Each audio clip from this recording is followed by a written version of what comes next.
I'd like to start the meeting. Welcome to Lowell Planning Board, September 7th, 06 Planning Board meeting. Tonight we have two public hearings. One will be on Chelmsford Street and the other will be on West 3rd Street. Before we get to the public hearings, the first matter of business tonight would be the approval of the July 17th, 2006 minutes. Any of the Planning Board members have any corrections as the minutes were prepared?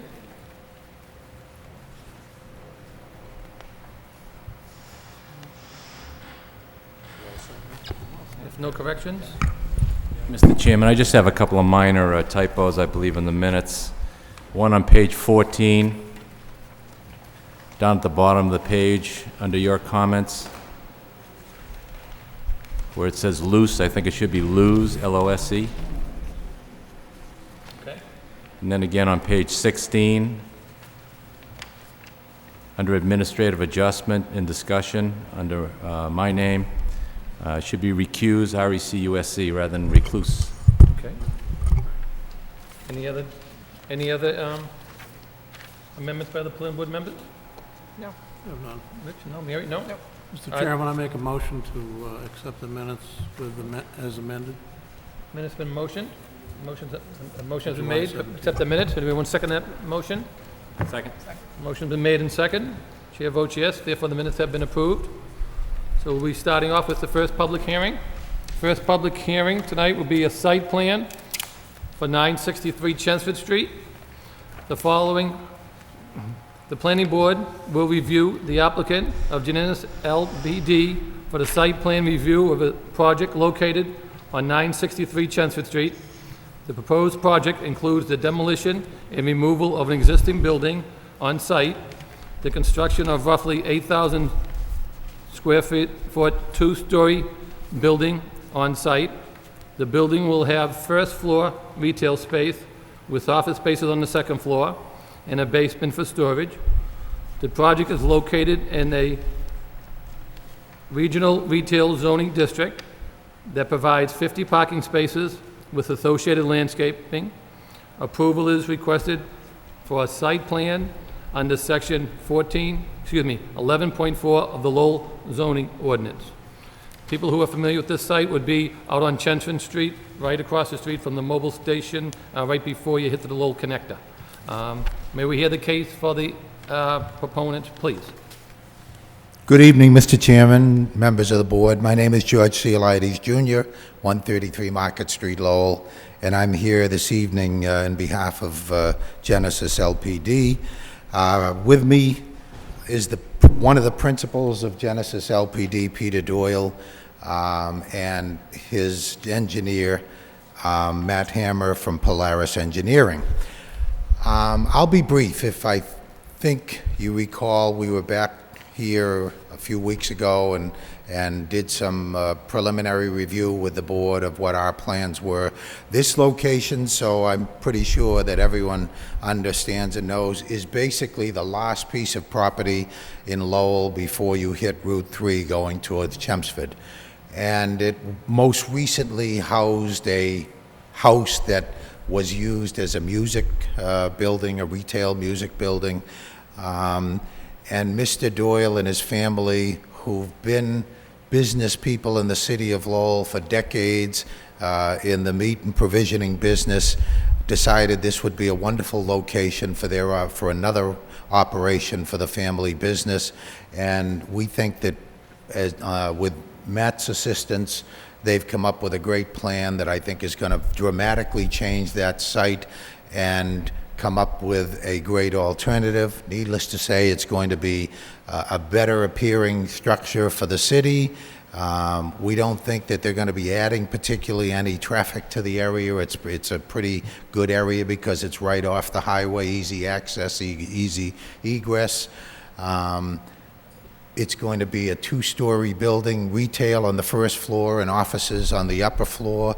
We have more than enough parking with the 50 spaces. So I'm going to be brief, as I said, and turn over a little more of the explanation to Mr. Hammer, and then both Mr. Doyle and I will also be available to answer any questions that you may have, and we thank you for the opportunity to come here this evening. Thank you, Councilor.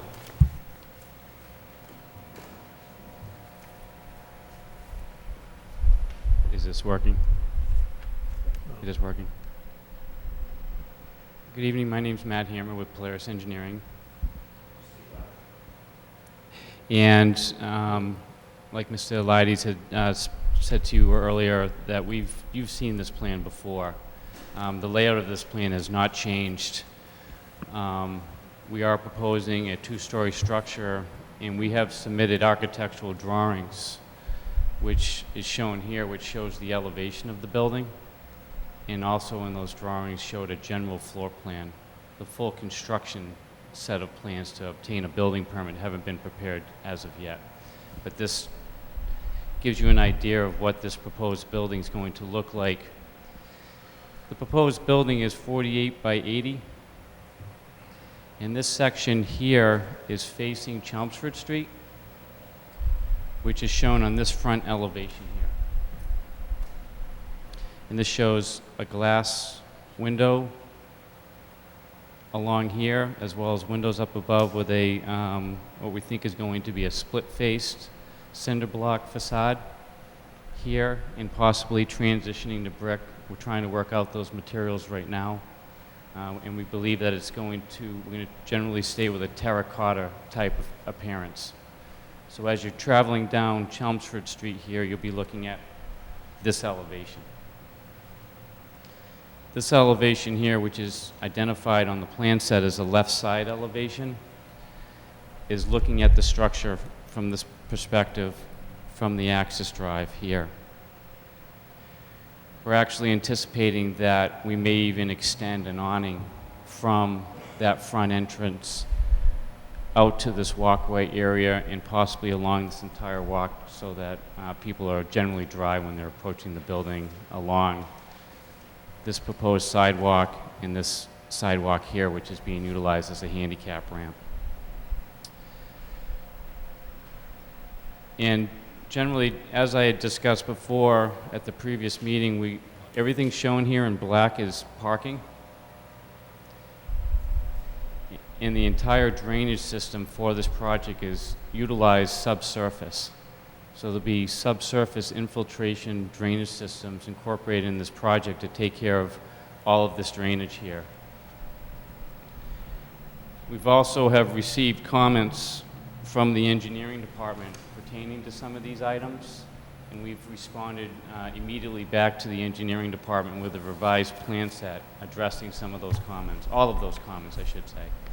And we still have not heard yet back from Steve Curran from the city engineer's office, but we anticipate that all of those comments will be resolved if they haven't been resolved already.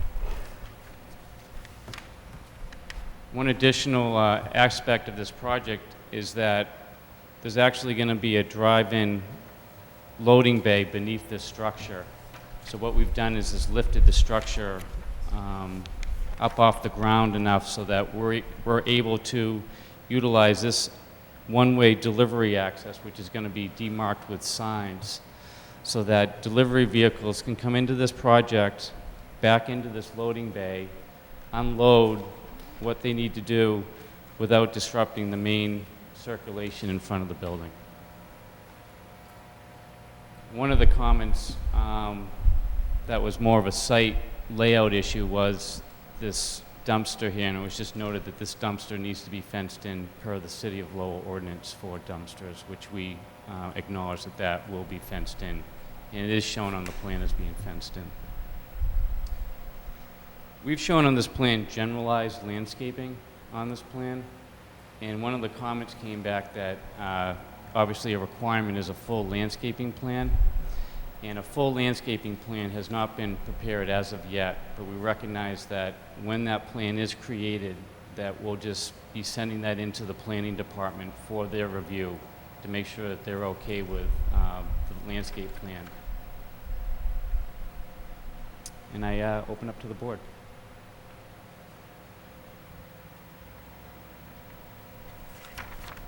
Thank you. Does anybody else want to speak on behalf of the applicant? Okay. Hearing no further presentation from the applicant, does anybody here want to speak in favor of this project?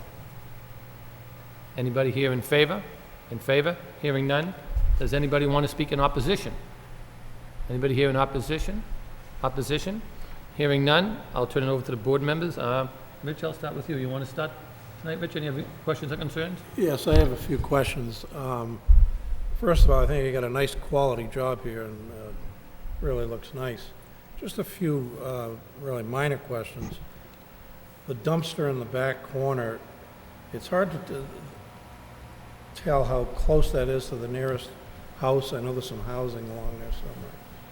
And is that the best spot for that relative to the neighborhood? I'm going to say yes, it is. We believe there's a big row of vegetation in this area in order to screen that also. So we believe that that dumpster will not be seen by the abutting neighbors. And plus, the location of this dumpster is located in this area, so it won't be disrupting anything along these areas where people are going to be mainly parking. That's all right. Your outside lighting, can you just describe that to us? The outside lighting will be downward directional lighting off the building itself. It'll be just on the building, not within the lot? Just on the building for right now. We haven't incorporated any lights along the actual parking areas. I think, if I may add, Mr. Lockhart, part of that is that because we hadn't fully figured out what the landscaping plan was going to be, we figured they'd be integrated together. As you know, that's a very important part of the aspect of the lighting plan, right?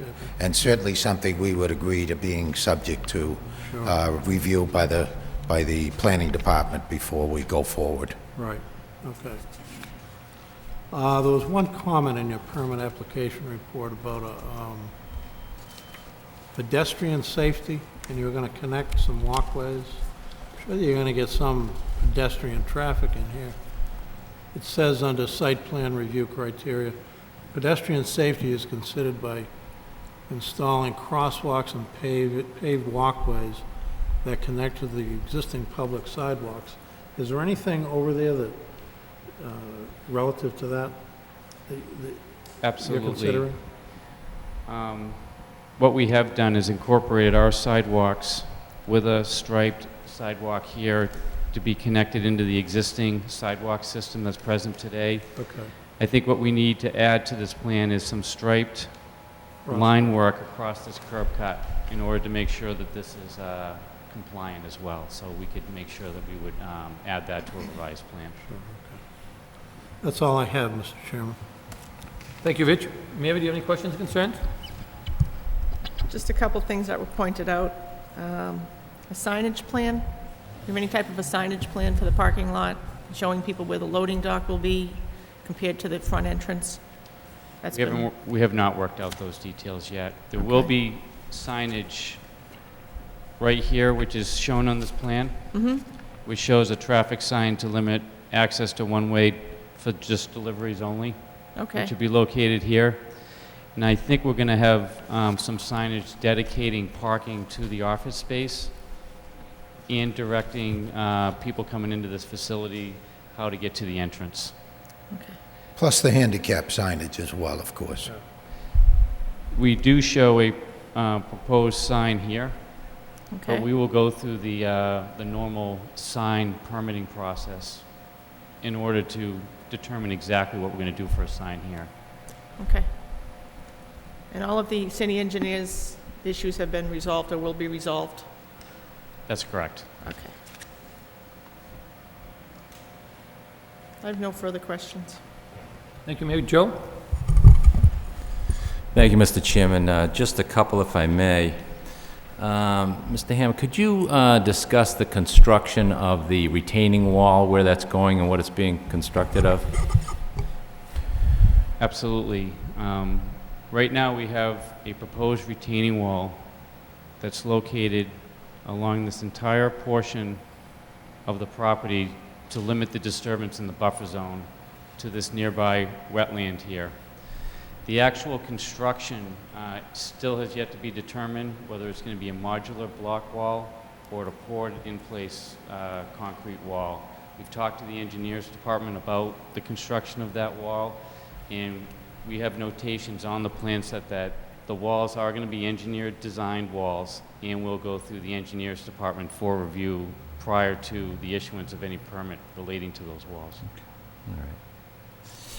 I know you have 50 parking spaces here, and I think at a minimum you needed 20, so you have well in excess of what you need in terms of the parking. So I don't really have any concerns about necessarily designating parking spaces for the retail as opposed to the office. I suppose it's something you'll just figure out as you go.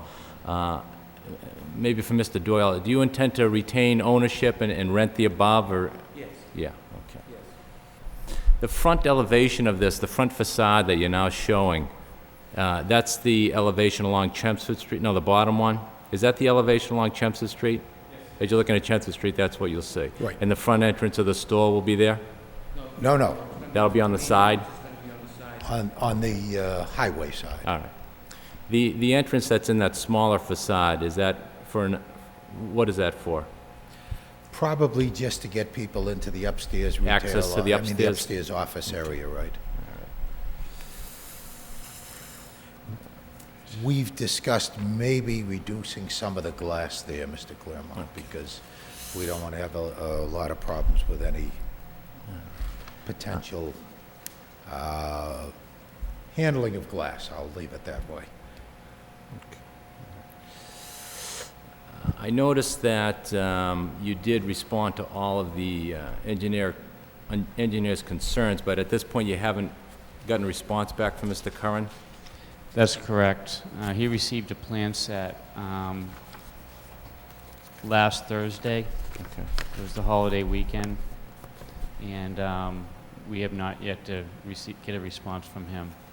His main comments were related to being able to provide additional details to actually construct On the the plans? project. Yeah. And what we did is we ran a plan and profile of the entire retaining wall that's incorporated in the revised plan set. So it was more of a visual thing, more than anything else, to see the height of the wall and everything related to it. And that's shown on sheet 5. And there's a full plan and profile of the retaining Right. wall. Okay. There was a note, too, from the water utility regarding information on the water line and metering of the location. Was it not metered previously? Do you know? Peter will answer that, yep. Mr. Doyle has the Okay. answer on that. No, it was metered. They couldn't shut it off because they buried the shut off in the middle of Chelmsford Street when they did the Ah. Route 3 project. And so they put a new shut off on the property. It's already done. They cut the line. So that's all set. Yeah, and they came and took the meter back. Okay, great. I have no other questions. Thank you, Mr. Chairman. Hopefully, that's our only big dig problem, Mr. Chairman. How many total handicap spots will you have? We will have at least 3. Okay, because I'm thinking you're gonna need it for the business downstairs as well as the upstairs, correct? Yeah, you're required 1 space per 25 spaces, so we anticipate we'll have 3 handicap parking spaces. We have handicap access to the second floor? Absolutely. There's going to be an elevator Oh, shaft. there will be an elevator? Okay, Yep. thank you. Now, And I was up there yesterday, look at that site, I noticed you've already demolished it, correct? Yes. It's down, so you must have got your Yeah. demolition permit already, I imagine, correct? I believe they were finishing up late yesterday afternoon. And when we There were were at trucks leaving there. Conservation, we at that meeting, we informed them that we were going to start Okay. site work right away because of the availability of fill. Okay. So I see that you've been before Conservation already, and you got their approval. We have a full, Absolutely. we have have a the- full we have- order of conditions. Okay, so we have notes from Conservation that they approved it on August 16th. That's correct. And you said, Matt, that they gave you the conditions that you're abiding by? Yes, that's correct. We actually have an order of conditions for the site. And we Okay, got a negative request for determination of applicability for the temporary stockpiling of materials related to the demolition of the existing building, and this is what we call a fill job. So we have a lot of material coming into the site, so we were just trying to bring material into the project on the anticipation that we would get an approval. I have a copy of that, if you'd like, No. Mr. Chairman, that we We can we have, submit. we received from the Conservation that it's been approved with their approval. Jim, do we usually get a copy of the conditions? Not usually, but her office is right next to mine. Okay. So I can always get a copy for the file if that's something the board would like to see. Do you mind giving us a copy, Counselor? Yes. Thank you. Could you mind approaching? Thank you. Thank you, Matt.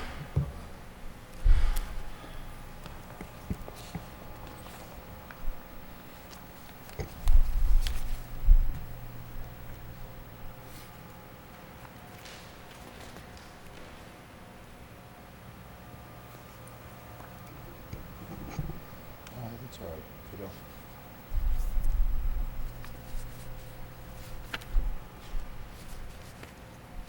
Could we keep a copy of that, Jim, with our files, if we could, please?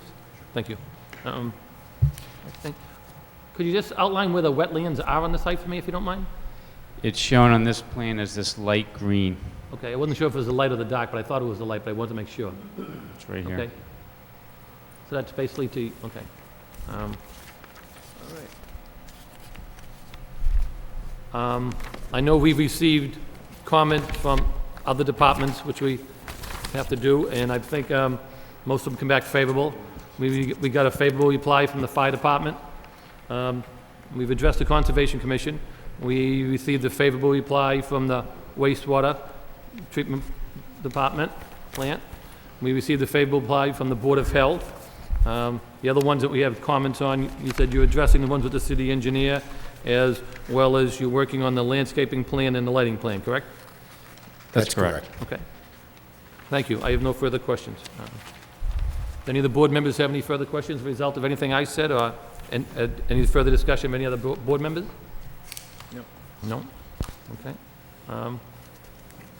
What's the pleasure of the board? Mr. Chairman, I'd make a motion to approve with conditions, and the conditions I'd like to suggest is that there be a final review and approval by the city engineer once he's had an opportunity to review Mr. Hammer's comments and changes in the plan. Review and approval of the final full landscaping plan by the DPD.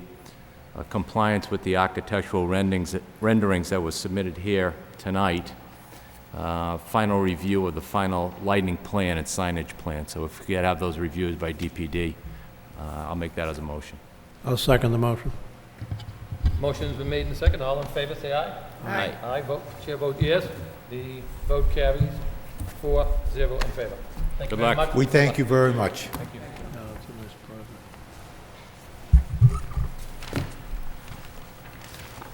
Nice project.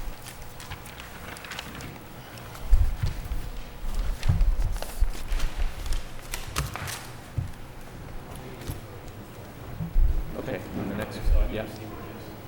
Okay. Want to skip ahead? Sure.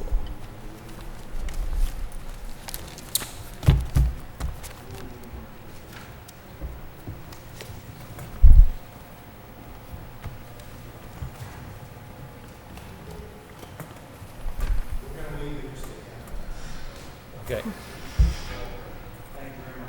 Welcome. Good luck.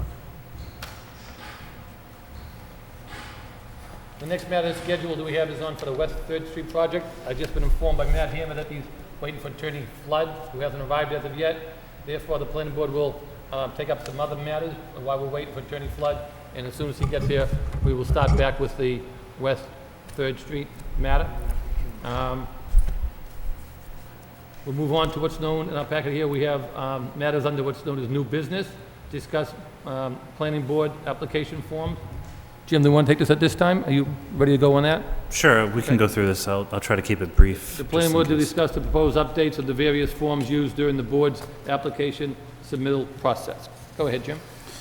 Essentially, I just wanted to bring to the board we have a number of applications for all the various different types of projects that come in front of the board: special permit, site plan approval, repetitive petition, and subdivision approval, all the different applications. And I just wanted to update them just to bring them up with the most recent.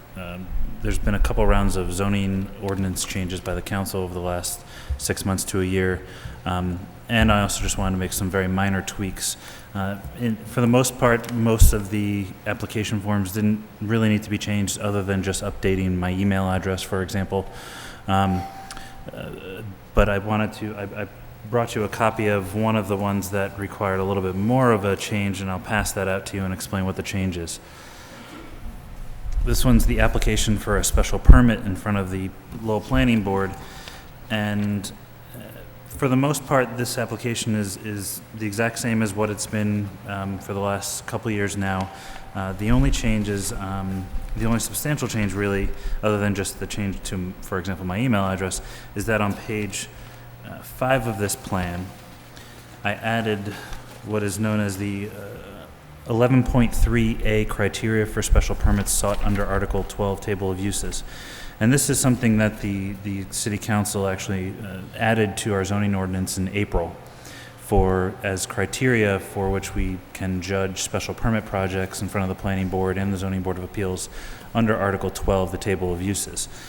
This is in the zoning ordinance as of April, as I mentioned, so I wanted to make sure it was in the actual application form so that everybody who's applying for a special permit is aware of these requirements and also what they're going to be basically judged on by the board. I literally copied and pasted it from the ordinance into the form. Outside that, one other request for an addition to a submittal requirement for the form was from the city engineer, who would like to see the addition of, it's not on the special permit form that's in front of you, but it's in, this would be a change to, for example, the site plan approval form and I believe the building conversion form, whereby we actually spell out the various, and I have a copy of the site plan approval form. I didn't make copies for the board, I apologize. Okay, I don't have a copy of the site plan approval form. Essentially, it spells out the specific criteria for which plans must be submitted, 13 copies. Sheet 1 must be existing conditions, sheet 2 must be landscaping plan, sheet 3 must be parking and lighting plan. And the city engineer requested that we add a requirement in there that the applicant provide electronic copies of the design for the, basically the drainage system. They'd like to have the electronic copies on file so that they can review them electronically prior to the actual planning board public hearing. And I just wanted to get your approval to add that to the forms where it's needed or where it's necessary, which will be primarily just the forms that have those specific requirements for plan submittals. And I'll just add it in there, basically the exact wording that the engineer gave me, which was, please have, if you can, have the applicants provide electronic formats in HydroCAD format, which HydroCAD, I guess, is a type of software for basically the plan details for the drainage requirements. So those are the primary changes to these forms. I can, at the next meeting, provide you with final copies of all of them if you'd like, or we can do as you see fit. I'd like to start using those forms as soon as possible. I have them on our website, so I'd like to update our website with those forms so that we can start using those forms and promoting those forms as our new official forms for this year and as we move forward. If there's any questions about that, please fire away. Any discussion by board members on regards to the forms? I would have no objection to utilizing that form right away. I think it's helpful to the applicant because it does spell out some of the pertinent portions of the zoning ordinance. It also indicates that it provides information concerning the pertinent sections of the zoning ordinance, but it's for informational purposes only because there are other portions of the zoning ordinances that might apply to a particular project. So certainly it's up to the applicant to make sure it's all in compliance, but I think the changes will be helpful to the applicant, and in the event we're able to get the submissions on CAD, it'll help the engineer, so I think that's a good idea. Thank you, Joe. Rich, any comments on the forms? No. Okay, you done? No?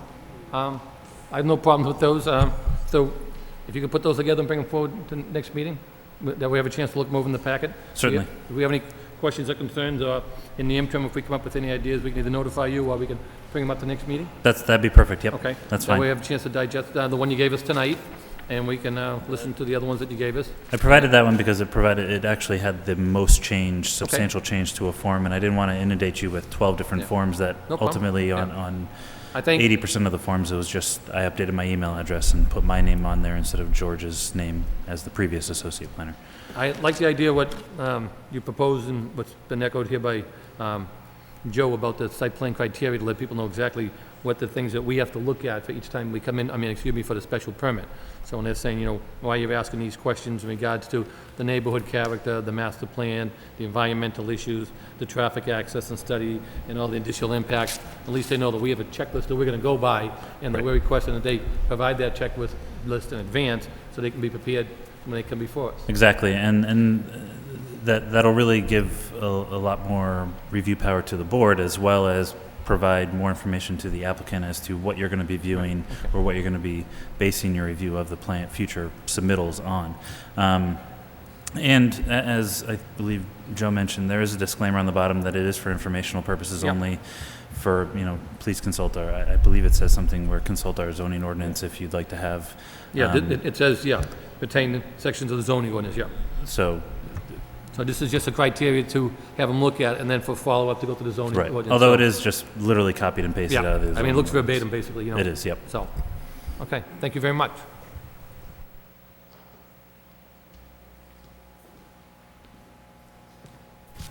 I noticed that Mr. Flood's here, so maybe we'll move back on to the public hearings.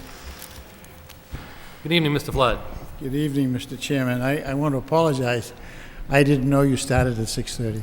Well, I didn't get a notice of this one. Well, so you're a rookie, we'll give you a break. I figured it was 7, but okay. We have a site plan and special permit, 1521-3131-1 West 3rd Street. The Lowell Planning Board will review the application by East End Social Club of Lowell for a site plan and special permit review for a project located on the above address on West 3rd Street, a portion of the existing parking lot for the East End Club. The proposed project includes the construction of 15 townhouse-style units and 2 rows of buildings on a lot measuring 23,437 square feet of land area. The proposed buildings will be 3 stories in height and consist of 1 indoor parking space and 2 bedrooms. The project is located in the urban mixed-use zoning district and provides 33 off-street parking spaces with associated landscaping. Approval is required for site plan under section 11.4 and for special permit under Article 12, Table of Uses of the Lowell zoning ordinance. May we hear the case for the proponents? Mr. Chairman, members of the board, James Flood, 81 Bridge Street, Lowell, Mass., representing East End Social Club of Lowell. With me tonight is the project engineer, Matt Hammer of Polaris Engineering. And as the notice stated, we are before you tonight for site plan approval. We're also requesting a special permit for a townhouse development and an Article 12 special permit. I think you're all familiar with the property. It's located on the northeasterly side of West 3rd Street and contains approximately 24,437 square feet. At the present time, it's a vacant piece of property that's being used as a parking lot in conjunction with the East End Club. We have done a parking analysis. I know that was a concern of the board, and I think Matt will handle that when he makes his presentation. My understanding, he's met with the staff at DPD and has convinced him that what's left will satisfy the parking requirements, and I will let him handle that. As the notice stated, the property is zoned UN2, and the plan that we are presenting tonight conforms with all dimensional requirements of the City of Lowell zoning ordinance. It is our plan to construct 15 townhouse units in 2 buildings. The front building, one of the buildings has 8 and the other has 7. As you know, this is the 3rd proposal that we presented. We originally started off with 23 units, then we reduced it down to 16, and we've now reduced it down to 15.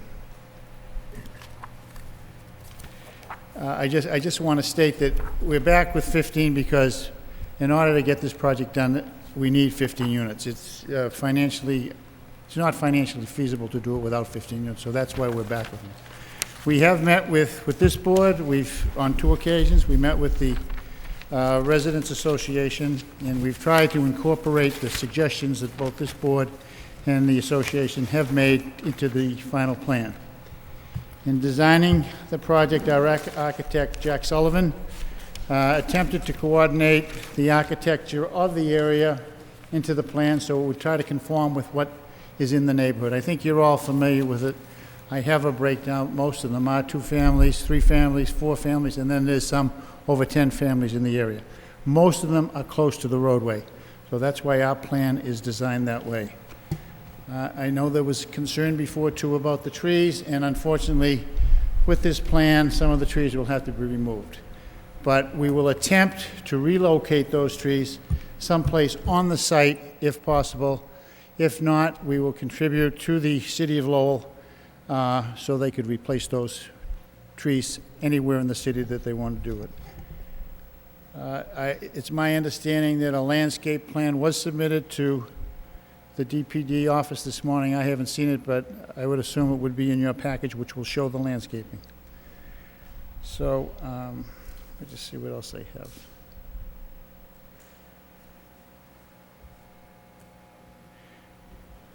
I think this plan meets the requirements of the master plan. It is within walking distance of Bridge Street, which would be I would say, the major commercial section of Centerville. There's also public transportation available on Bridge Street. You can take a bus into downtown Lowell, which is also close. You can take a bus out to the Demula Shopping Center. So I think the development fits into the neighborhood. We've tried to design it as a neighborhood plan. They will all be owner-occupied. They're not rentals. Everyone, I would assume, would keep up their property. So I think it would be very beneficial to the neighborhood. I'll turn it over to Matt. He can go over the engineering, and we'll be glad to answer any questions that you might have.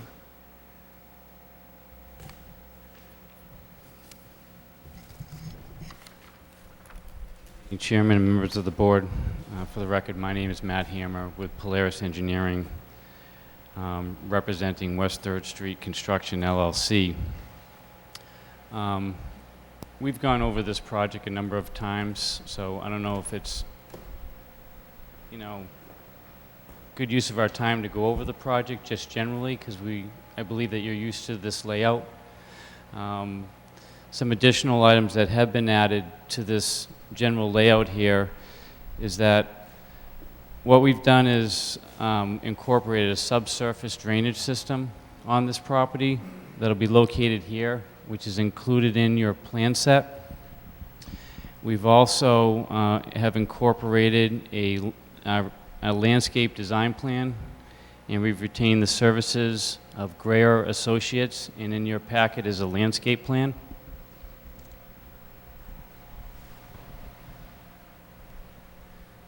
And what we've done is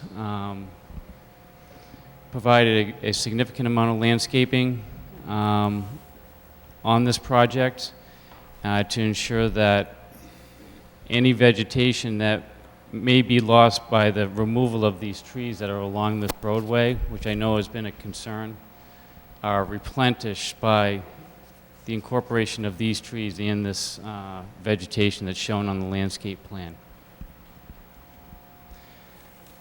An additional requirement was to substantiate the existing East End Club's parking situation, and we've submitted a full submittal to the planning department as well as the building department to make sure that that the existing facility has ample amount of parking, which we feel as though they will. And we anticipate that we will have a positive response from the building department in that regard. We have had conversations with them. We just haven't got final written word from the building department.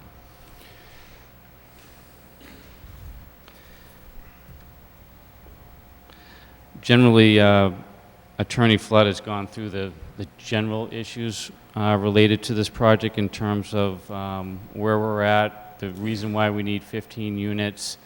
We're sticking with the same layout. We feel as though this layout is great for this area. I have some aerial photographs which we've utilized to show that this rear building that's shown on this aerial photograph is actually in line with the adjacent building across from the side street known as Forest View, which is located here. So this is within the style of what's adjacent to this property. And this also shows an overview of this district, which is a UMU district, which is an urban mixed-use district, to show that generally most of the area in this district is mainly paved. And we're providing a significant amount of green space through this project in this area, which currently right now is a paved parking lot. And then I can pass this around if need be, so you can get an idea of an overview of this area also, if you want.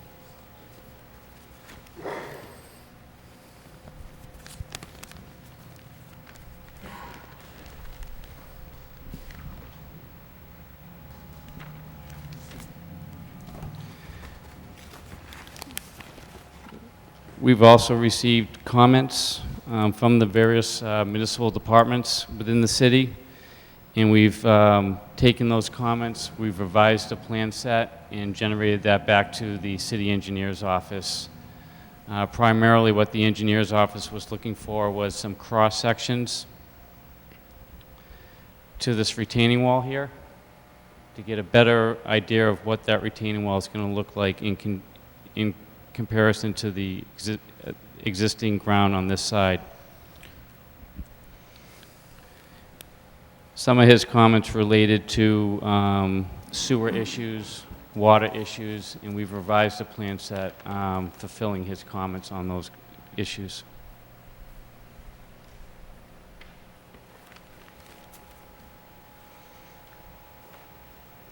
One issue that's been coming up is that our exit from this property is in close proximity to Forest View Avenue, and we're recommending that one-way signs be located on the other end of Forest View Avenue so that traffic will be restricted to only enter in off of West 3rd as opposed to coming down off of West 5th and exiting out of this to help any traffic issues here.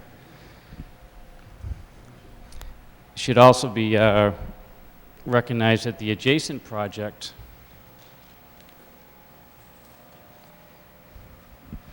also has their exit out of their property similar to what ours is going to be looking like, which is shown here. And you can see that this natural flow of traffic is conducive to these rectangular lots. So there's a reason why this flow of traffic comes out through here, but we feel as though that can be resolved through some traffic signage on Forest View Avenue.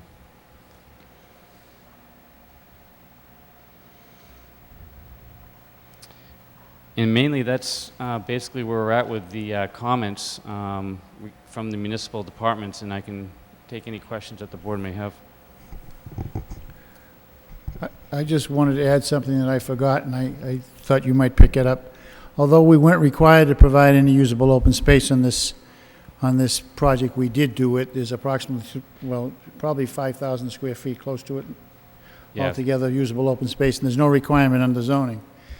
I think, you know, the intent and the hope is to build these units, market them in an affordable basis for first-time home buyers, and I think it would be an improvement to the neighborhood. So that's what we intend to do. As I said before, they will be owner-occupied, which I think is very important to the neighborhood. So I don't have anything further.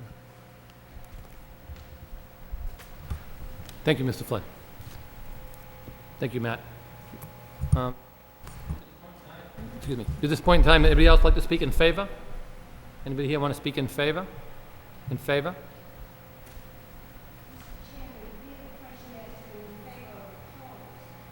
Could you step the microphone, please, so I can hear you better, please? I apologize. My name is Anne Marie Page. I live at 26 Fremont Street, Lowell, in Centerville, and I am the Vice President of the Centerville Neighborhood Action Group. When you say in favor or opposed, some of the neighbors are here. They're not totally opposed to the package, but they're not totally in favor of it as it stands now, and therefore, how would you like them to address your board Okay, in favor? basically, we have to address the project as the way it's been presented to us by the applicant. Now? The way it Very stands good. right now. Thank you. Okay? Does that help clarify matters? If anybody else has a question in the audience, I'd be more than happy to try to answer them, okay? Anybody who's concerned about something, they're not sure about the criteria, they're not sure how to speak at the public hearing, all they have to do is ask, either myself or any of the planning board members, would be more than happy to try to explain it to you in detail, and if you feel that's a silly question, there's no silly questions. The only silly question is one that's not asked. So when it comes to a project in your neighborhood, we want to hear your input, and we support what you have to say. We like to hear what you have to say. You're the ones who live there. We live all in the city, but we want to hear what you have to say, and we're concerned about your concerns.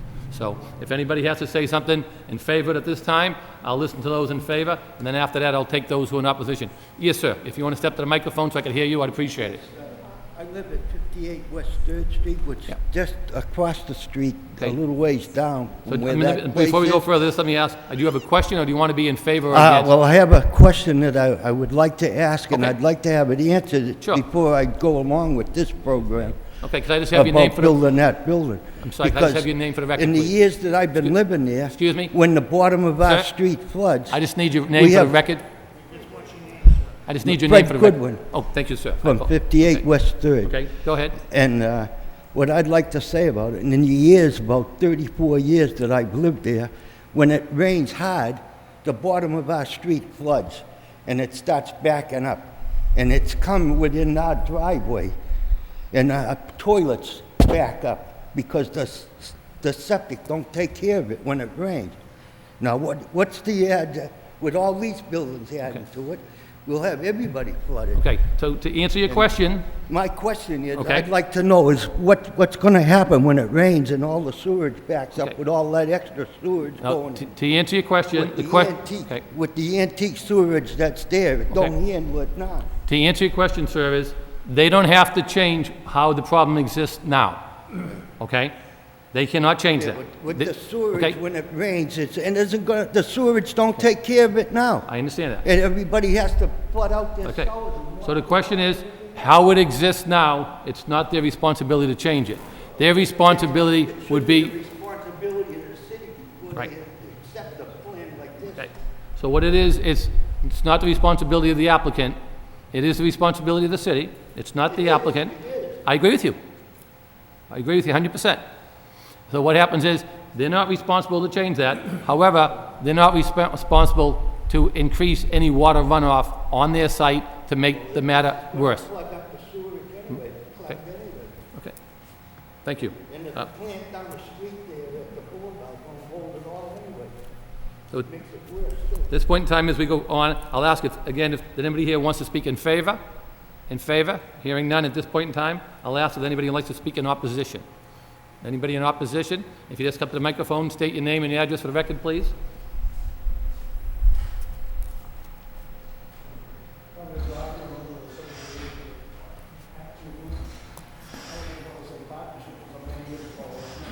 Mr. Conway, could you use the microphone or stand by the mic so we can pick it up for the viewers at home, if you would, please? Thank you.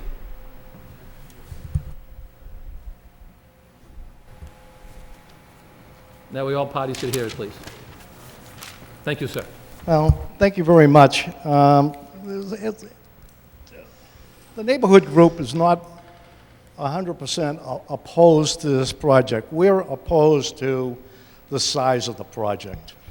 We think there are way too many units for that size lot.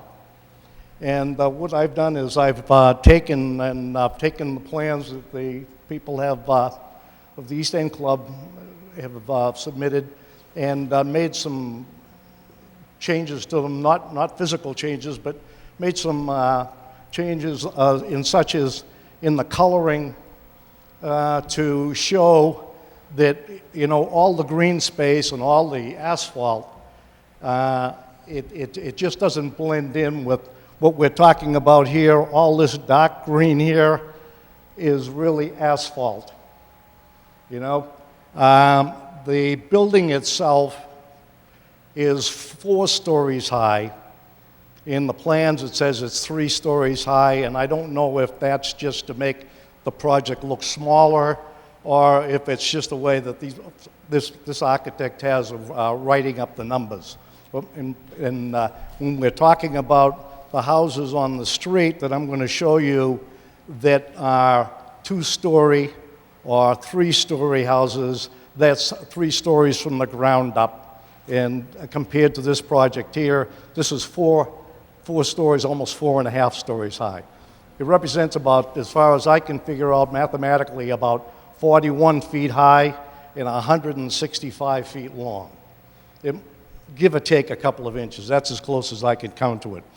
Now, Mr. Chairman, in our meeting about 2 or 3 weeks ago, you had mentioned the size of the building. And what I've done is I've taken, and I have a graph here to show you that half of the buildings on this street are 2 stories, and the other half are 3 stories. And then there is a combo complex next door that I thought one of the owners was going to be here tonight. Their condo complex is 1/3. They have 12 units there. They are 4 units that are rented out. Okay? So when we're talking about a condo complex that everybody is going to be owning it, they're only going to be owning it until, you know, they have to move to someplace else and they want to rent it, or maybe the price goes down or they can't afford it, and they have to get some kind of money for it. So they might be renting an apartment themselves, who knows, but they're renting the condo complex next door. I don't think there's any restriction. These houses are, High-rise. this is a 2-story house. This is a 3-story house. Yeah. This, as I added up, is a 4-story house. So I have this graphic, this artwork here, so that you can see not only is there one building like this, there's another one directly behind it that's just as big. So I wanted to use that to present, to show you what the sizes are. Next I've done is I've taken the green, which is asphalt, and I've converted it to black, which is asphalt.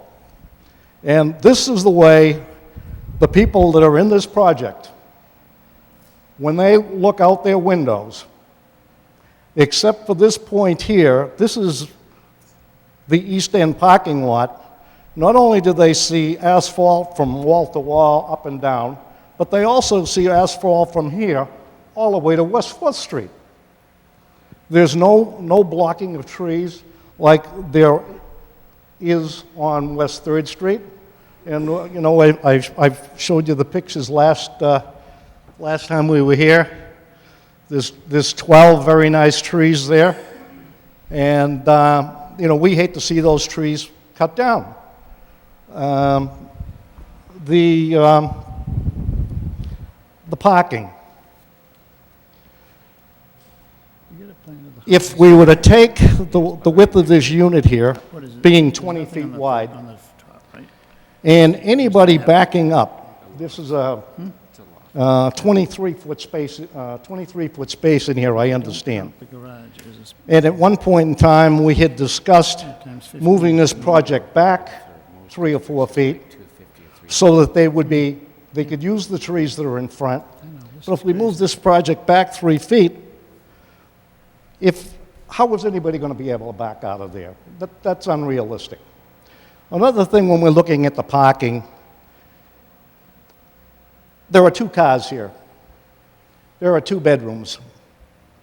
There are 2 bedrooms on this plan.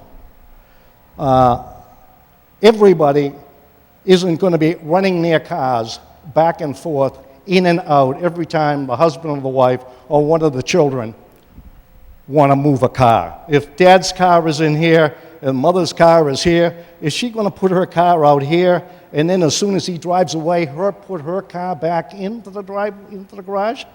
Whoever has the newer car is the one that puts their car inside the garage. I mean, this is the way it usually works.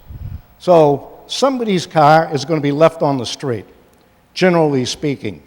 Next, the distance between this point and this point, these people can't even park their car parallel in being in front of their house.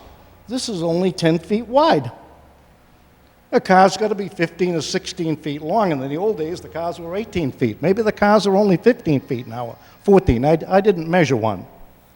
So I'm saying the parking situation here is just very, very bad. It's worse than bad. Now, we're talking about two-bedroom house. I've taken, oh, let me stop back on that. We're looking at the green space here. There's hardly enough room here in green space. I know it's legal. It's the right amount of green space for this type of building or for this area. But there's so much, the green space is so small here. I mean, hardly anybody could put, a family couldn't put a couple of chairs out there or put a bassinet out there or do anything like that. Another point that I wanted to mention about the green spaces, there are back doors here on the bottom level of this unit. There is no asphalt walkway to get in either direction. There's no asphalt walkway coming out of the back of that building. If it was, it would be here and it would be on this plan. On this plan, it also shows all green space behind the building. These people are either going to be walking out onto their lawns, which aren't going to be maintained, people running in and out, and also there's no dumpster on this property. Now, I know there's going to be one, but where? Is it going to be over here? Less green space. No matter which way we go, less green space. In the front, if you were to take a look at this green space in the front, this green space in width is about 4 inches wider than this envelope. If we look at the picture that they've presented, well, not these pictures here, but other pictures that I've seen, it shows very nice landscaping in the front of the building. Well, I don't know how you could possibly put any kind of decent landscaping in front of any building that's only 18 inches wide. And again, when we talk about backing up this building, let's remember that we can't back up this building any further than what it already is, because this person can't back out of his driveway because there's going to be a car there. Maybe not right now, but maybe the next day that car's going to be there. It's just, this whole thing is just way, way, way out of kilter. Now, we talked about this being a two-bedroom unit.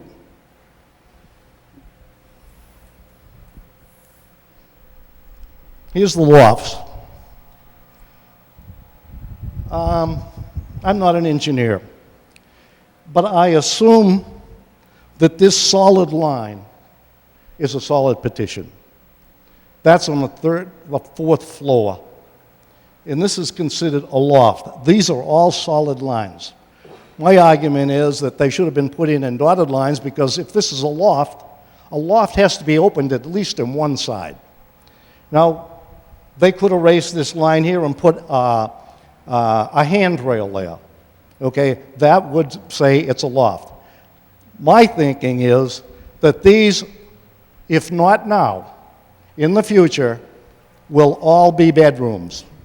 This room here is a very nice picture at the end gable. It shows a window. On each one of these units, the end gable picture shows a window. And aesthetically speaking, that looks very, very nice on the end of the building. It does. But it also opens the door for lighting and ventilation, and the only thing that this one unit here doesn't have, and that isn't just here, it's on all corner units. That means 4 units. That's over 25% of the 15 units. That can very easily be a bedroom. And the only thing that separates from a bedroom, legally speaking, is the fact that there's no closet. And if there was a closet, which you could get for $200 or $300 at Home Depot, you could put this closet up there. Any handyman could put this closet up there and make this a bedroom in about 3 hours. The rest of the units, a skylight would have to be put in, and that could be put in a very short period of time. But I am saying right now, forget the ones that would have to have some work done on them. The 4 units, 25% of the total project is already very, very close to being bedrooms. Well, this picture here shows the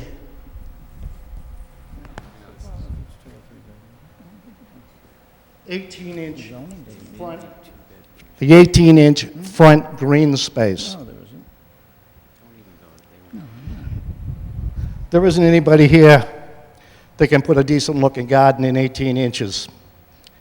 And I don't think that they can be pushed back because we have a crowding of the cars in the back.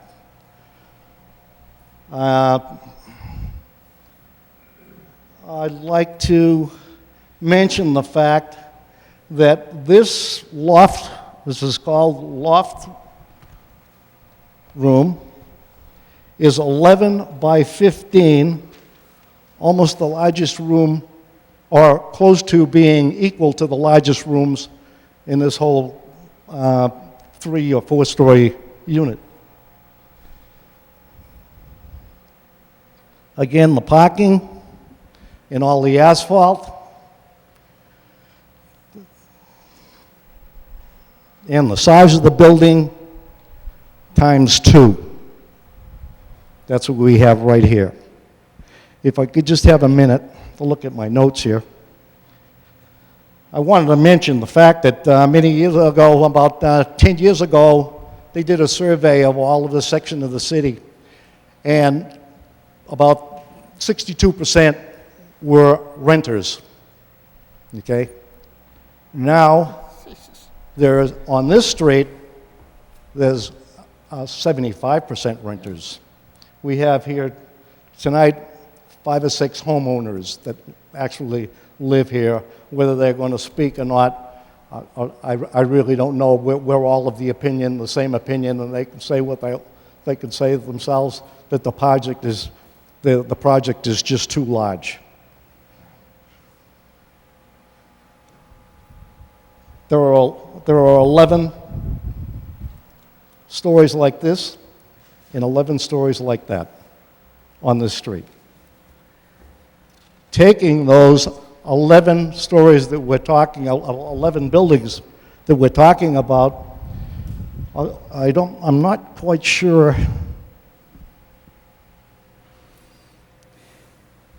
There's 11 single-family houses here, and there are 41 renters. And I did not count the units that were next door, because at the time I didn't know that the condos next door had any renters in them at all. But I happened to meet one of the people last night, and she mentioned it to me, and I thought she was going to be here tonight. So, in summing up, I would like to say that the neighborhood, the East End Club has always been very good to the neighborhood. We don't want to do anything. Even now, we have our meetings in the neighborhood and at the East End Club. There is one other thing that I would like to mention just briefly. I'll put this back up. That at some point in time, there was some overtures to reduce the number, and nothing in writing, but just talking about reducing the number of units from 15 to 14. Not a heck of a lot came of it. The one person that lived in this house here was very interested in it, but he still thought that the project is too big. And in closing, I'll show you a picture of the for sale sign on this gentleman's house. This gentleman thinks this project is too big. He's moving. He doesn't want it in his backyard. That's a shame. That's in closing. Thank you very much for your attention. Thank you, Mr. Gauthier. Anybody else like to speak in opposition? Just state your name and address for the record if you would, please.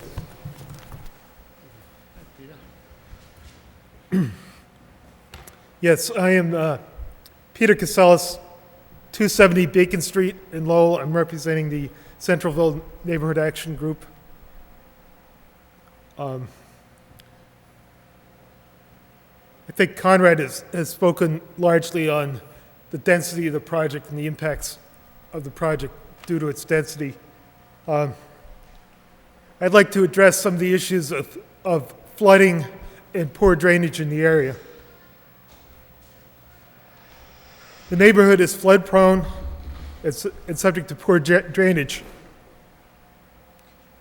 as demonstrated by the flooding this past May on both sides of the site.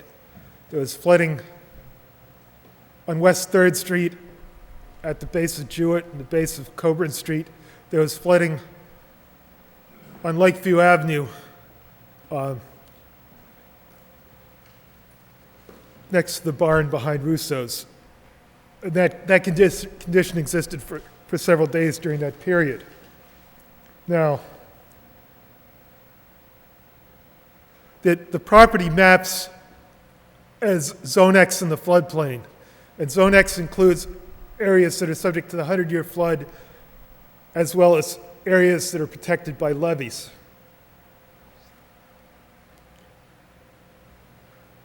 Furthermore, the flood insurance study for the city of Lowell indicates that the flood control devices, the structures along Beaver Brook and along the boulevard, that those structures will not control the 100-year flood. And as a result, during a 100-year flood event, the water will overtop those structures and flood the neighborhood. For this reason, it's important to determine the elevations of the control devices and what elevations the flood devices will be overtopped, and as a result, to establish a 100-year flood elevation for this property. Now, I've estimated based on the flood map for this neighborhood, and I've provided a copy for the record, that below Aiken Street, the water will reach an elevation of 70 feet above sea level, and that elevation I would consider to be a conservative estimate of the flooding elevation for this property. And that based on a review of the city topography, that portions of this property, the 3rd Street property that we're talking about, are at elevation 68 to 70. So therefore, the majority of this site is below the floodplain elevation. Now, if you look at the elevations on the plan provided by the engineer, there is a discrepancy between the city topography making adjustment to sea level, and so there's a 30-foot difference in the elevations that the engineer has provided, and that's a discrepancy that needs to be explained, because the city topography, which I've also provided you with a copy of, would again range between,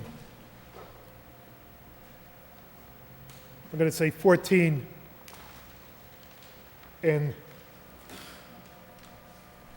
15 feet generally, and that the highest elevation on the property is a little above 70 feet above sea level. It's good that the engineer has provided on-site subsurface drainage, because there's a need, based on the concerns of flooding in the neighborhood, not increase the rate of runoff. However, 15 units could generate somewhere between 4,000 and 7,000 gallons of wastewater each day, based on a Title V analysis. So there will be, as a result of the project, an increase of wastewater flowing from the property, because now it's undeveloped. There's no wastewater. There is stormwater runoff, but there's no wastewater. Finally, with regard to the shade trees which are located on the West End Club property, those shade trees were planted using federal community development block grant funds from the city of Lowell. So that's one issue, that the trees were planted using federal funds provided by the city manager's office. And secondly, that the city of Lowell has a shade tree ordinance which requires, where you've got shade trees in existence, and shade trees are within 25 feet of the right-of-way, I believe, that if we cut down those shade trees have to be replaced in kind. So in other words, we need to determine the diameter of the existing trees and provide on a diameter by diameter basis replacement trees, and those need to be placed in the streetscape so that the interior landscape trees, although they are desirable, they do not mitigate for the loss of the trees in the street. I provided a copy of a email that was sent to James Erickson by Jane Calvin of the Parks and Conservation Trust, who was involved in preparing and developing the shade tree ordinance. And she elaborates on what I've said regarding the shade trees. Now, based on what I've said, I'd like to see the project substantially reduced in its scope. One row of houses. If that were to be done, if the project were reduced to 8 houses, then the houses could be moved further back into the property, and there would be space for landscaping on the street, and the houses wouldn't be right on the city right-of-way. That's placing these housing units in very close proximity to the street. And also during the winter, you've got issues of snow removal, where you've got only a 5-foot sidewalk and then the houses. And then furthermore, to provide landscaping to the rear of the property, a buffer along the rear of the property, and also to provide usable open space in the property. That's all I have. Thank you. Thank you very much, sir. Anybody else like to speak in opposition? My name is Anne Marie Page, 26 Fremont Street, Lowell, and I'm the Vice President of the Centerville Neighborhood Action Group. We thank you for your patience tonight for all these presentations. We have met with the East End Club representatives, and in Centerville, the East End Club is very important. They are very dedicated to the community. They are very good to the community, very generous, and we're not here to harm them or their future plans. As they explained it to me at a meeting I had earlier this year with them, their plan is to sell that piece of property as they have sold other pieces of property. Those properties are developed, and the East End Club reinvests its money into its charitable organizations, scholarships, and other projects. And we support them for that. In July, in fact, it was like 90-degree weather, we passed out, hand-carried, 110 flyers, Mr. Gauthier and myself, and we're a little too old to be doing that too often, and asked neighbors in that neighborhood to come to a meeting at the East End Club. We met with Attorney Flood, and we met with the engineer, Matt Hammer. And we asked questions, and they asked questions, and Mr. Broakis came from the City Planning and Development, and he also helped to contribute. Do we think it's a good project? Yes, part of it is a very good project. Will it improve the neighborhood? Yes, part of it will. Will it increase the value of the property on that street? Yes, I'm sure it will. The problems are how many units. And as they started, it was 23, and then it was 20. And when we left in July, it was 15. And on that night, we did ask Mr. Hammer, the engineer, can it go down lower? Because that seems to be the concern of the neighbors that night and some of the neighbors here tonight, was a little bit too many units. And we asked them to really review it, and if it was feasible for them to do that. On that night, they didn't have a direct answer. Tonight, Mr. Flood said they don't think that's feasible. The question also is in Centerville, I would say probably the number 2 problem in Centerville, parking. And I think that's what you're going to address, and I'm sure that's what Mr. Hammer is going to address. I believe the engineers have worked with planning and development, but the question is, have they paid attention to everything that planning and development has proposed, such as the safety of that exit so close to Forest View? Forest View is about the size of a driveway. And again, the green space and the trees. And I believe Mr. Casellas addressed the trees and gave you the information as to how the trees need to be protected or moved or replaced. And Mr. Flood did mention at the beginning of the evening as to replacing or moving. And I'm sure he'll address that again for you. But I think the main concern is it a good project? How good is it? Is it too big? Can it be tweaked? And are they really paying attention to the planning, development department? Because they are our professionals, and we depend on them to work with all the developers in the city for what is best for the neighborhood. Again, thank you very much for your patience. Thank you. Anybody else like to speak in opposition?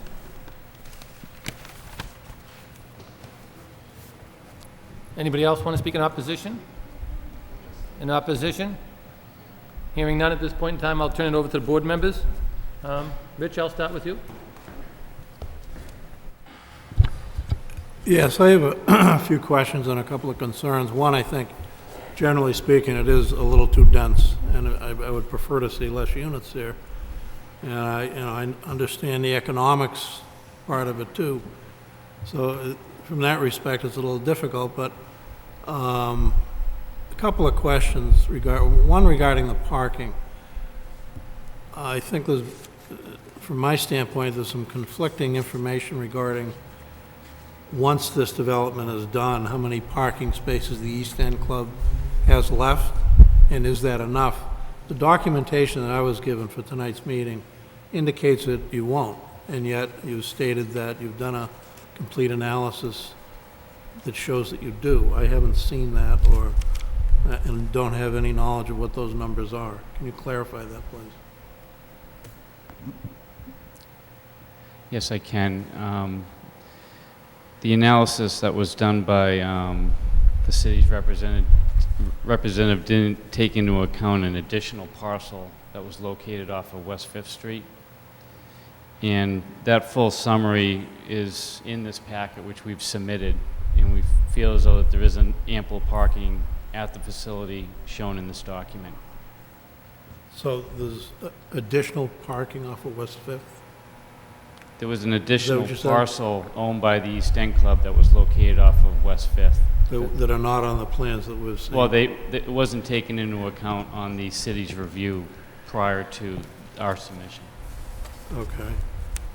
What are the numbers? We estimate that the existing parking can handle 98 spaces. The existing parking. The existing parking, yes. And what about after? That's taking out our parcel. Oh, all right, so that you'll be left with 98? That's correct. And what's the requirement? The requirement on that is 1 space per 100 square feet, and there's 9,600 square feet. So you're just meeting it? Just made the parking requirement. There's some ambiguity in the zoning regulation pertaining to that as well, where this is a nonprofit organization. Yeah. Mr. Flood The could zoning elaborate on that. is different for nonprofits. It's 1 per 600 square feet, Oh, so yeah. it was all considered nonprofit, but we went with the larger amount of spaces. And it's my understanding that that analysis was presented to staff, and they had reviewed it, and I saw another memo dated today that they said that issue was in the hands of the Inspectional Services Department, I think. Is that true? The document that Mr. Hammer has in front of him was presented to us a couple days ago. Obviously, the question has arisen about the parking. Ultimately, the Inspectional Services Department has final review over whether or not the East End Club, after this project, would fulfill its parking requirement. However, it's fully up to the board to take into account. Mr. Hammer mentioned that after the project, there will be roughly 98 spaces dedicated to the East End Club site. We were not, as Mr. Hammer mentioned, we were not aware of that one parcel that the East End Club owned. We were taking into account what we knew as the East End Club site, and we missed that one parcel. So it appears as though, from our initial analysis and very preliminary analysis of what was submitted regarding the East End Club parking, that they have fulfilled with 98 spaces their parking requirement. But again, if the board is uncomfortable with that analysis, we can always have the Inspectional Services Department review it and provide a final report on the parking requirement for the East End Club site. That can be done as however the board sees fit for this project. Okay, so as far as I'm concerned, it's still an open issue. I haven't seen anything. And I would just like to see that. I think if you were to approve it, it would be subject to the Inspectional Services. Yeah, that's fine, as Yeah. long as we see something. But it's my understanding that it does conform, and that's based on 1 space per 100 feet. Yeah. We didn't consider the 600 feet at all, and part of that building would be used for nonprofit purposes. Okay. It's very important over there, as Yeah. was pointed out. Parking's very critical. The second issue that I have a concern with is that you in your opening remarks, Attorney Flood, you mentioned that you're creating some housing here for first-time home buyers. Well, that's our intention, to try to That's your market these. intention, and, Yes. you know, that means, the reality of that is there's gonna be some kids there. And There could be I some think children you there. can count on it. I think you have to when you There plan could be. something like that. And yet I still don't see anywhere for kids to play. There's no No. open space devoted to, anything. Did you look at that at all? No, in your planning? But And I know there's not a requirement, It's, but, I know, and it's not a requirement, and, but to make it a nice development, I think you gotta provide something. well, that's why we did it over there to the right. We're gonna have some area over there for use by the residents. There's nothing there now, there's a parking lot there now. Right. There's no requirement for usable open space. We have about 5,000 square feet, and, we tried to provide what we thought would be best for this development, and this is what we came up with. We've worked Okay. hard. We've worked hard with staff on this, too. I'd also like to add that this open space here is going to be completely fenced in. So it's an enclosed open So space. potentially it could be used for a toddler area or something. Yes. It can be used for birthday parties, gatherings, specifically for this. All right, And it fine. can be, The it can be condo very, condo association could put a gazebo in there or something like That's that. when something, they get all to right. it. we actually proposed a small structure in the landscape plan to add some roofed area if someone wanted to go out there and sit in there. Another question, a dumpster, what is the trash We have proposed a dumpster in this location here. It's on the plans. Is it on the plan print? set. Is it on the plans. drawing? Yes, it is. It's on page,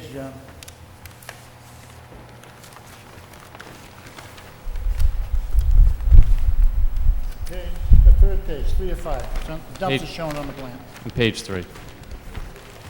Okay. Oh, right there, all right, I didn't see it. And that's, of course, fenced in and, That'll be fenced in. all right. Just one other question regarding, Mr. Gothier had a very nice graphic there about the height of the buildings. Have you got actual dimensions of, yes, that there. Can you put an actual dimension on that drawing? The orange versus the other, what is the height of the buildings we're talking about? How much higher? Looks like is- it's probably approximately 35 feet, and our building will be approximately 40 feet, So it's at least 5 feet taller than what's in the neighborhood now. give or take a couple feet. It could be closer to 37 feet at the height of this building. You must have an actual dimension, though. We On the plans? We do. And right now, we're at approximately 37, 38 feet.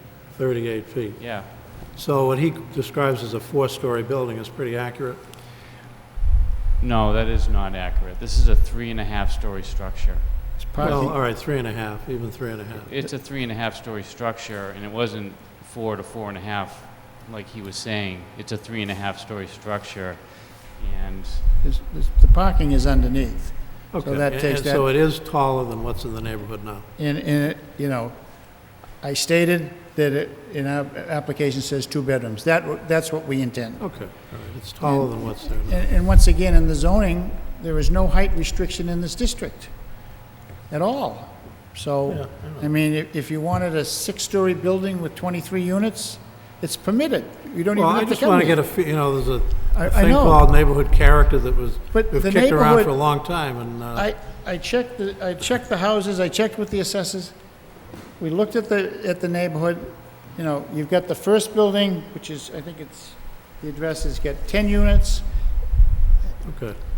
I think I this think we tried to. elevation here shows that our buildings are going to be approximately the Similar. same size as these buildings adjacent here along this line. Okay. That's all I have, Mr. Chairman. Thank you, Rich. Mary? I have a few questions. Between the East End Club parking lot that will exist and these, is there going to be a fence on the back line?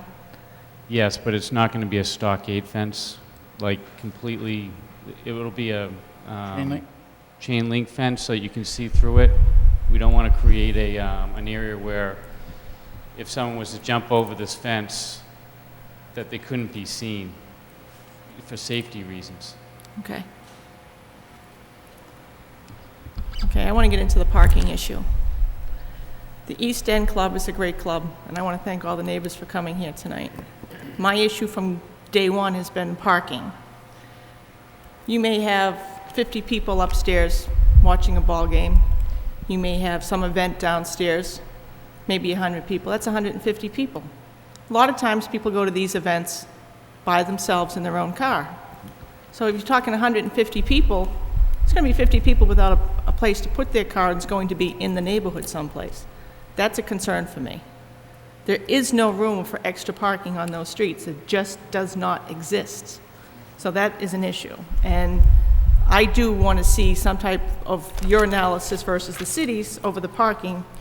When the city says we're going to have 20 less spaces, you say we're going to have enough. In my estimation, we're still going to be short. It's just not there. The height of the buildings, there's the house in the back that is for sale on Forest View will be totally hidden by the height of these buildings. And I'm very concerned about that homeowner who is selling. I was over there today, I was over there the other day. I sat in the parking lot. I drove up behind the East End. I looked at all the existing homes.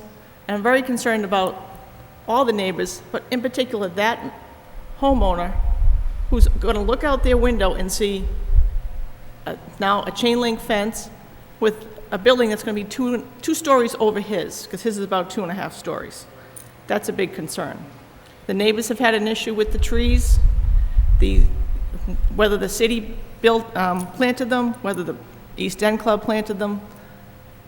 They're beautiful trees. No one wants to see a tree cut. I think we somehow have to make an allowance to keep as many of those as we can, because trees like that don't grow in a day. We all know that. It takes 20 years for a tree to grow into something nice. The engineer had some issues. I assume you're going to handle whatever they want.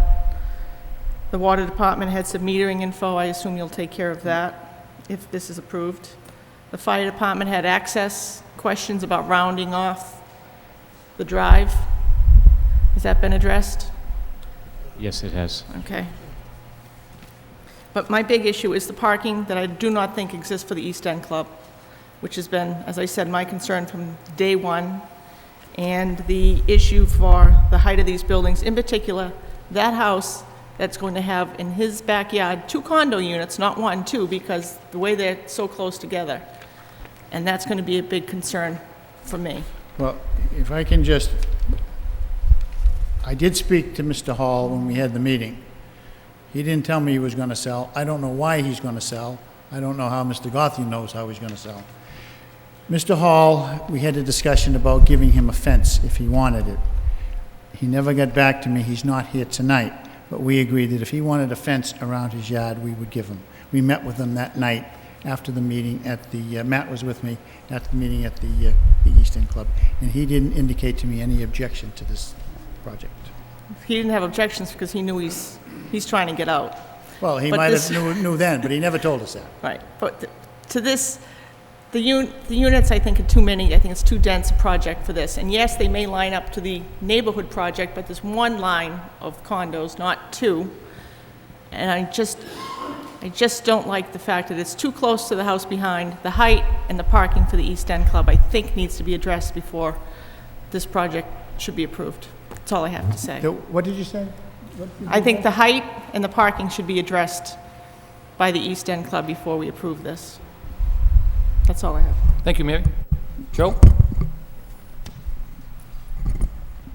Yeah, thank you, Mr. Chairman, and thanks again to the We'll have to look at neighbors that came out to speak this evening.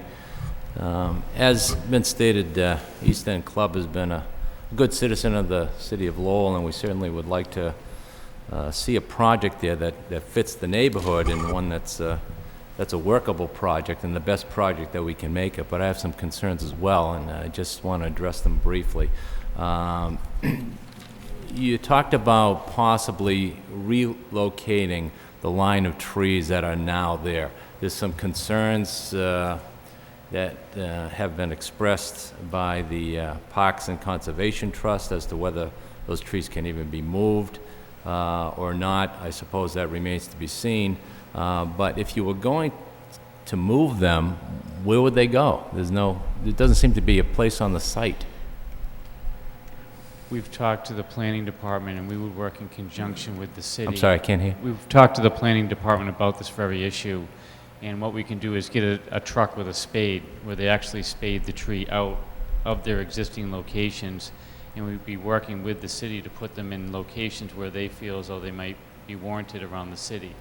Okay, a location other than the site is That's what you're talking about. correct. Okay, I didn't understand that. I thought you were trying to relocate them on the site. We would try to relocate a few of them on the site if that's what they wanted to do, but if they wanted these trees at a different location in the city, we could do that. Okay, all right. What do you propose for the snow removal?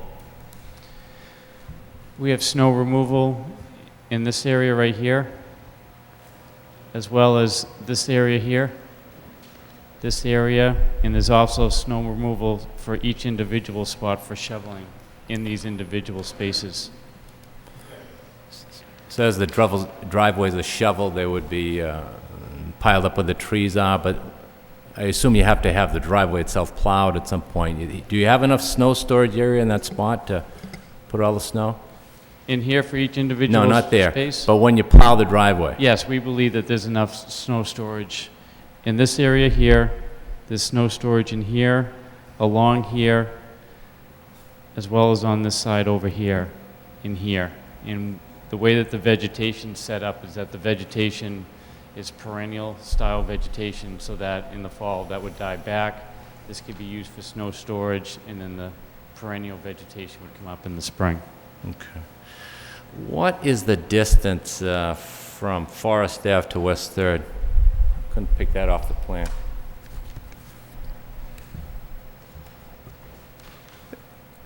The distance from, From the end of your exit drive to Forest Ave. center line or to the end? From the end, let's say as we're looking at the plan, from the left end of your exit drive to the right end of Forest View. What's that distance, if you could? Approximately 11 feet. Could I just address with you briefly some of the sizes, because I couldn't really pick them off the plan. Maybe you can just help me. The back line of green space behind the units, Yeah. how wide is that? 5 feet. It ranges from 5 feet out to 7.5 feet, Okay. adjacent to the building back here, and here it's obviously clear. In the green space in front of each unit that has the tree, what's the dimensions of that? That's 16 feet. 16 feet long by, 16 feet long by approximately 8 feet wide. Excuse me, it's 10 feet wide. okay. And the green space to the right of the project that you're going to have fenced in, what's the dimensions of that area? This is approximately 12 feet by 46 feet. Okay, thank you.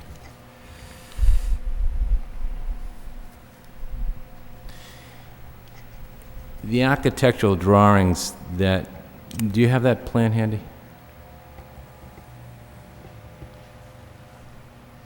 Okay. There's no balconies on any of these, right? That's correct. No Okay. balconies. All right.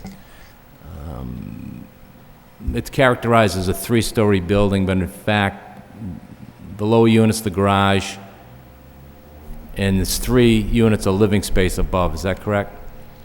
There's actually 2 stories above the garage that's living space. Okay. So there's 2 stories above. How about what's characterized as the loft area? Are you counting that? Are we counting that as a story? As a story?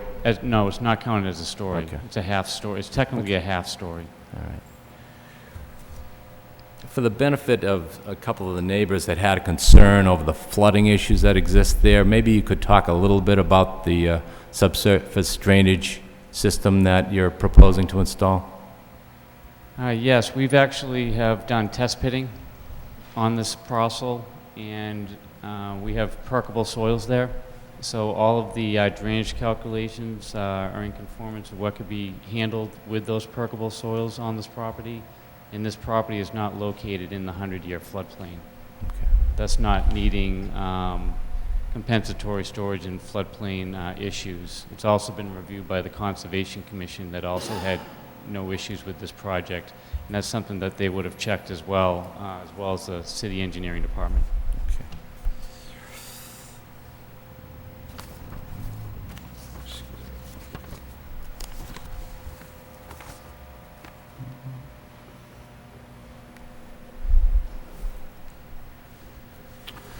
That's all I have, Mr. Chairman. Thank you.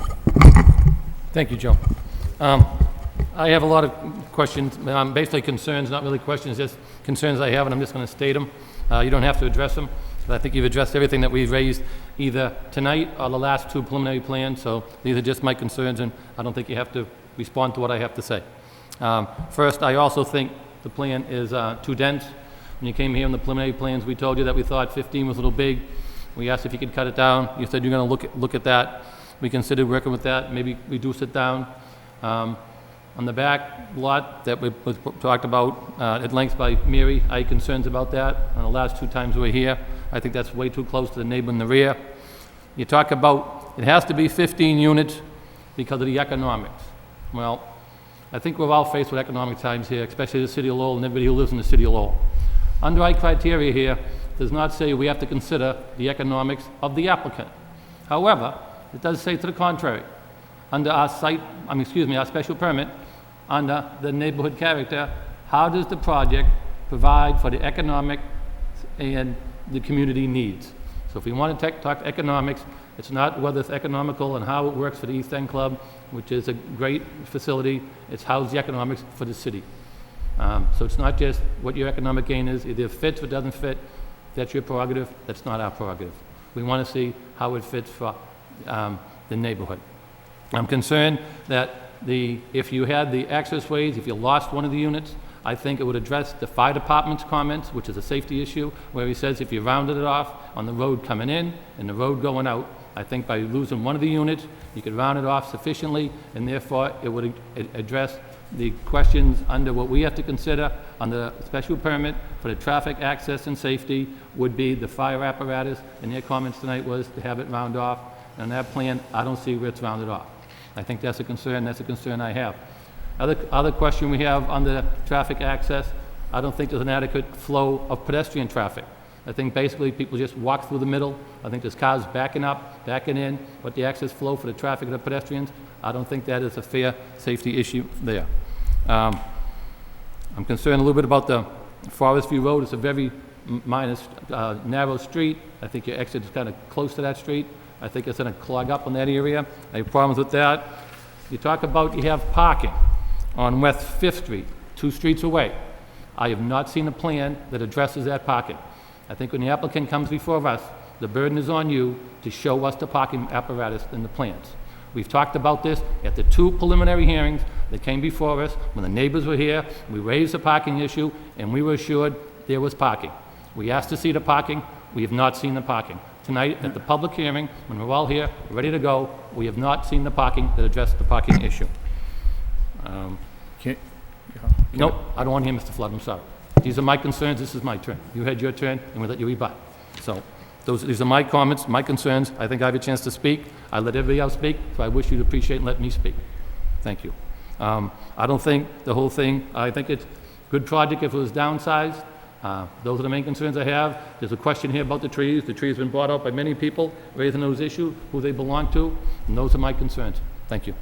At this point in time, I'll entertain a motion from the board.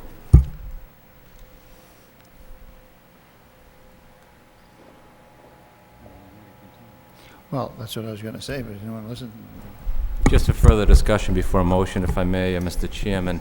I know that you've worked with the DPD to try and alleviate some of the concerns, and by memo September 1, there was some concerns addressed to us from the department, and some of the solutions were set for, or proposed solutions, I believe, were set forth in that memorandum. And it did concern, as the chairman said, the traffic flow, which he mentioned, the closeness of the driveway to Forest Ave, which is a bit of a traffic issue, the site density with the remaining 15 units as was proposed at the preliminary, and the site layout basically providing really for very little open space. I believe that a nice project is in line for this site. I'd love to see something with less units, more open space. I think that'll solve your tree problem. I think that'll solve some of your site problems. And I think some of the proposals set forth by the DPD were probably good proposals. So I'd be more in favor of that. But the current proposal, I'll make a motion to deny. Motion on the floor. Anyone want to second that motion? Second. Motion's been made and seconded. All in favor? Aye. Chair votes yes for denial. The vote is 4-0 denial. I want to thank all parties for coming down. I appreciate your input. Thank you all very much.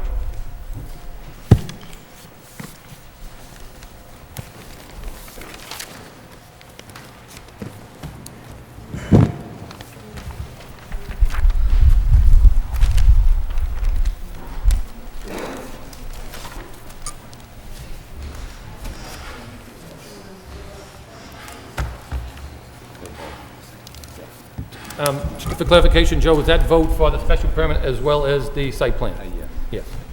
Is that second for the site plan section? Yes. Okay. Thank you. Good luck.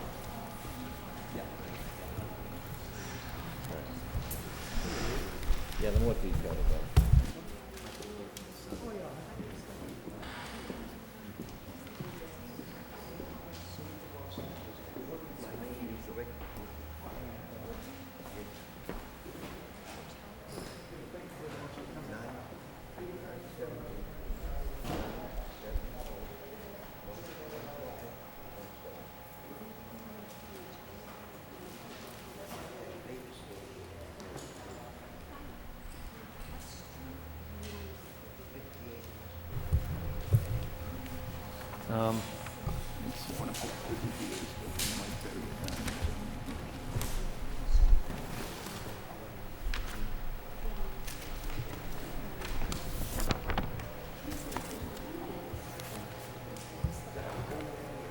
Moving along with the agenda, the next matter on the agenda would be the annual meeting, election of officers. The planning board will elect officers to 2006, 2007.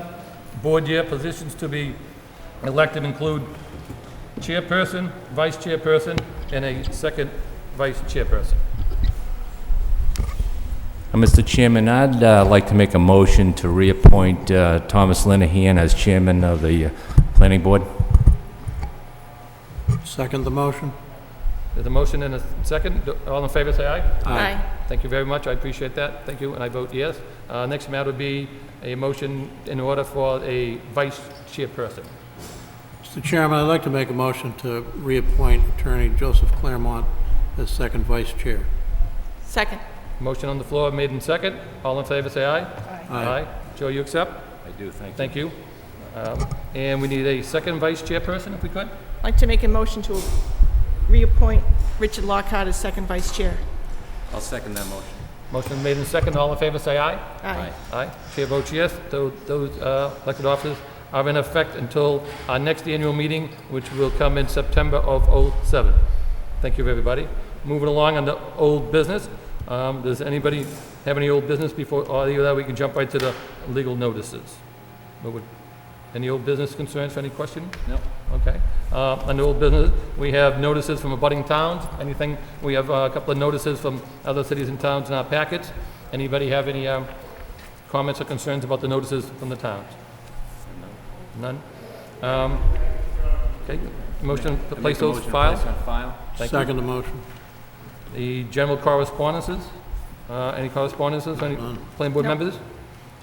Hearing none, we'll move on to the zoning board of appeals, legal notices. These are legal notices, which will be a public hearing before the Lowell zoning board of appeals, which will be held on Monday, September 11th, 2006 at 6:30. These are matters that come before us and we recommend to the zoning board of appeals. The first matter is Omnipoint Communications, Inc. for a special permit and variance telecommunications at 840 Merrimack Street. It's an institutional mixed zone. Petition to install a wireless communication antenna and related accessory equipment atop and within the existing structure.